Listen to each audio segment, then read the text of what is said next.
that's how it goes. And Joe, I know you're getting kinda anxious to close.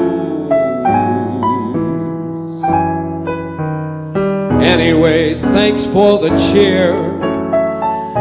I hope you didn't mind my bending your ear.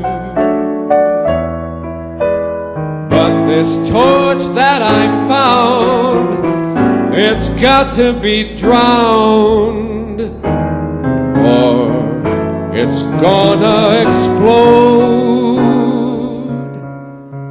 Make it one for my baby and another for the road.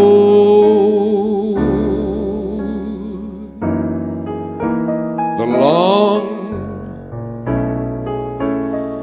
it's so damn long. I said it's very, very long.